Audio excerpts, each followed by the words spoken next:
दोस्तों अक्सर आप लोग मुझसे ये सवाल करते हैं कि सर आईआरसीटीसी में एजेंट बनने का सही तरीका क्या है, और मैंने आप लोगों के लिए कई सारे वीडियोस में बताया हुआ है। और आज का ये जो वीडियो है दोस्तों, ये साल 2024 का पहला वीडियो है जिसमें मैं आपको बताने वाला हूं कि 2024 में अगर आपको एजेंट बनना है तो आप कैसे बनोगे। और सिर्फ इतना ही नहीं, इसके बाद मैं आपको ये भी बताऊंगा कि एजेंट बनने के लिए क्या सारी चीज़ों की ज़रूरत होती है और क्या वाकई में आपको एजेंट बनना चाहिए, मतलब आप एजेंट बन के कुछ प्रॉफिट कमा सकते हो या नहीं। और साथ ही ये भी बताऊंगा कि एजेंट बनने के बाद एक नुकसान है और एक फायदा भी है। मैं आपको पहले फायदा, नुकसान या डॉक्यूमेंट्स क्या क्या लगेंगे ये सारी बातें बता देता हूं, उसके बाद बताऊंगा कि आपको किससे संपर्क करना है, कैसे आपको एजेंटशिप लेनी है। तो नमस्कार दोस्तों, मेरा नाम है जीत, आप देख रहे हैं ज्ञान कवच। अगर आपको इस वीडियो के माध्यम से कोई भी नई चीज सीखने को मिलती है तो प्लीज वीडियो को लाइक करके चैनल को सब्सक्राइब जरूर करें। सबसे पहले आपको बता देता हूं कि एजेंट लोग क्यों बनते हैं। तो दोस्तों हमारे पास जो आईडी होती है अपनी, वो पर्सनल आईडी है,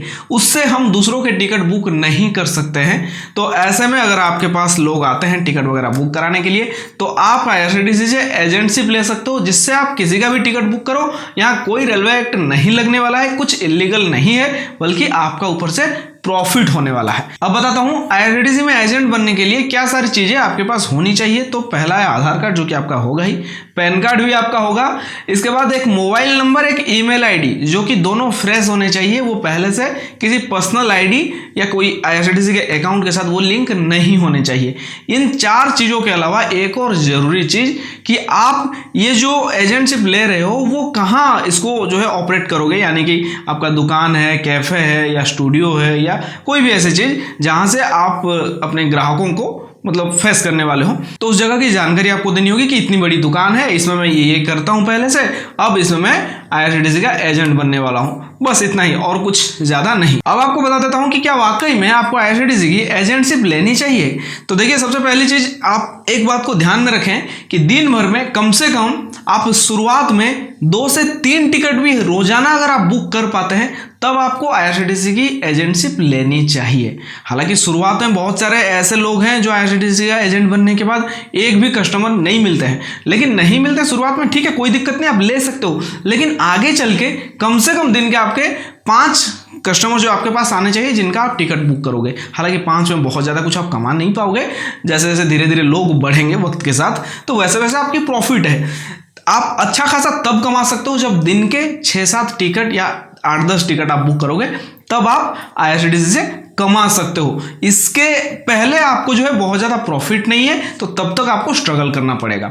दूसरी चीज़, अगर आपकी पहले से कोई दुकान वगैरह है जिसमें आप इसको अलग से ऐड करना चाहते हो तो आप करो, बहुत अच्छा है इसमें। यानी कि एजेंट बनने का मतलब ज़्यादा से ज़्यादा टिकट बुक करोगे तो ज़्यादा से ज़्यादा मुनाफा कमाओगे। जो फायदा और नुकसान का बात मैंने आपसे कहा था, फायदा ये है कि आप अनलिमिटेड टिकट बुक कर सकते हो, इसमें यहाँ कोई लिमिटेशंस नहीं होती है, जितना ज़्यादा टिकट बुक करोगे उतना ज़्यादा प्रॉफिट कमाओगे।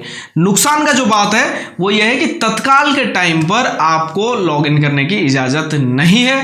तो 15 मिनट बाद, यानी कि सुबह के 10:15 और 11:15 पर ही आप लॉग इन करोगे, तो तत्काल के मामले में यहां पे आप बुक नहीं कर पाओगे तत्काल टिकट। ये हो गया नुकसान। तो दोस्तों बातें तो बहुत हो गई, अब मैं आपको बता देता हूं कि एजेंट बनने के लिए आप किससे संपर्क करोगे। तो यहां आपको जाना है irctc.co.in। आपको किसी भी थर्ड पार्टी वेबसाइट या किसी भी बंदे से मिलना नहीं है, या यूट्यूब के किसी वीडियो, किसी वेबसाइट में आपको नहीं जाना है, आपको जाना है सिर्फ irctc.co.in पर, क्योंकि यहां जो है फर्जी या फ्रॉड आपके साथ नहीं होगा। irctc.co.in आपको ओपन करने के बाद ये जो पेज है इसके नीचे चल जाना। हालांकि आप फोन में करोगे ना तो इस तरह का पेज नहीं आएगा, तो ऐसे में आपको क्या करना होगा, यहाँ 3 डॉट के ऊपर क्लिक करके डेस्कटॉप साइट में आपको क्लिक कर देना है। तो उसके बाद आपका पेज जो है ये इस तरह का पेज पहले रहेगा, जब आप यहाँ क्लिक कर दोगे तो ऐसा पेज आपका आ जाएगा। आने के बाद यहाँ सबसे नीचे आपको चला जाना है, यहाँ आप देखोगे, जूम करके मैं आपको दिखा दे रहा हूँ, यहाँ है एजेंट्स, इसके ऊपर आपको क्लिक करनी है। इसके बाद सबसे पहला जो लिंक है आईआरसीटीसी ऑथोराइज्ड सर्विस प्रोवाइडर्स, इसमें आपको जाना है। इसमें जाने के बाद हो सकता है आपके ब्राउजर में ये खुले, हो सकता है नहीं खुले। मैं एक लिंक डिस्क्रिप्शन में दे दूंगा, इसका आप डायरेक्ट क्लिक करके भी एक PDF फाइल में जा सकते हैं, या तो फिर आप अपने ब्राउजर को बदल दें। ब्राउजर बदलने के बाद भी अगर आपका ओपन नहीं हो रहा है तो ये जो लिंक है आईआरसीटीसी ऑथोराइज्ड सर्विस प्रोवाइडर, इसके ऊपर लॉन्ग टैप करके रखना है, कॉपी लिंक एड्रेस करना है और आपको अपने ब्राउजर में एक नया टैब लेके उसके अंदर इस लिंक को पेस्ट कर देना है। पेस्ट करने के बाद एक फाइल आपका डाउनलोड होगा, नहीं होता है तो कोई नहीं, मैंने आपको लिंक जो है दे दिया डिस्क्रिप्शन, उस पर क्लिक करके भी आप डाउनलोड कर सकते हो। इसको आप ओपन कर ले। IRCTC ने इसके बारे में जानकारी दी है कि इनसे आपको संपर्क करना है IRCTC में एजेंट बनने के लिए। एक बात मैं यहाँ पे बताना चाहूँगा, मेरी एक शिकायत है कि IRCTC एजेंटशिप दे रही है, हम लोग ले रहे हैं, तो ऐसे में बीच में इन लोगों को क्यों रखा गया है? क्या डायरेक्ट IRCTC से संपर्क करके ये चीज़ होना नहीं चाहिए कि हम डायरेक्ट भैया IRCTC से संपर्क करें, आप ही हमें दे दो, बीच का जो सिस्टम है टोटल हटा ही दो।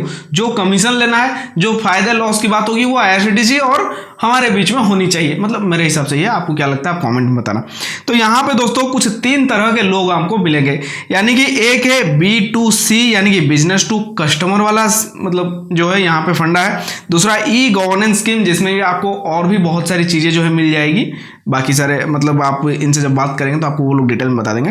दूसरा है बिजनेस टू बिजनेस, मतलब इसके अंदर में आपको और भी कुछ चीज़ें जैसे कि फ्लाइट बुकिंग, होटल, बस वगैरह, ये सारी चीज़ें जो है आपको मिल जाएगी। आपको देखिए किसी एक से बात नहीं करना है, आपको तीनों तरह के लोगों से बात करना है। इंटरनेट कैफे वगैरह का भी यहाँ पे जो है सिस्टम है, तो आप इनसे बात करें। इनका नंबर और ईमेल आईडी दोनों ही चीज़ें यहाँ पे दी हुई है। आप इनसे बात करेंगे और लिखेंगे कि आपको कैसे क्या चीज़ें मिल रही है। देखिए कुछ लोग आपसे कहेंगे कि हम आपसे साल का 4,000-5,000 ले जाएंगे और कमीशन जो आएगा, कमीशन हर कोई आपसे लेगा, पहले बोले या नहीं बोले बात अलग है, लेकिन लिया जाएगा हर किसी से। छोटा रकम हो सकता है, बड़ा रकम हो सकता है, तो इस बारे में आप डिटेल में अच्छे से नोट डाउन करके लिख ले। और कुछ लोग आपसे ये कहेंगे कि हम आपसे जो है मतलब 1,000 रुपये 2,000 रुपये लेंगे, कोई 5,000 लेगा तो कोई 2,000 लेगा, तो 2,000 वाला क्या कहेगा आपसे कि हम आपको जो है जितने सारे आपकी बुकिंग्स होगी उसमें हम आपका कमीशन ज़्यादा लेंगे। मतलब कोई कम कमीशन लेगा तो कोई यहाँ पे ज़्यादा ले रहा, इसलिए पहले वो आपसे कम चार्ज कर रहा है आपको। तो यहाँ क्या होगा, अगर ज़्यादा टिकट की बुकिंग आपकी होगी आगे चल के, तब ऐसे में आपको नुकसान का सामना करना पड़ सकता है। हालांकि आप बाद में भी बदल सकते हैं। डोंगल वगैरह का भी सिस्टम है, OTP वाला भी सिस्टम है। आप इनसे बात करेंगे तो डिटेल में ये लोग आपको अच्छे से बता देंगे। तो यानी कि दोस्तों 100 बात का एक बात, आपको एजेंटशिप लेनी चाहिए या नहीं? तो अगर आप ज़्यादा टिकट की बुकिंग कर सकते हो तो आपको लेनी चाहिए, अगर नहीं तो आपको नहीं लेना है। सिंपल सा बात। शुरुआत में थोड़ा सा कम होगा, लेकिन धीरे धीरे आपको जो है कस्टमर्स की संख्या को बढ़ाना होगा, तभी जाके आपके लिए फायदा है। और अगर आपके मन में कोई सवाल है तो आप मुझे कमेंट कर सकते हैं। फिलहाल दीजिए मुझे इजाजत, फिर मिलते हैं एक और नई जानकारी के साथ। तब तक के लिए अपना ख्याल रखें। Take care, bye bye.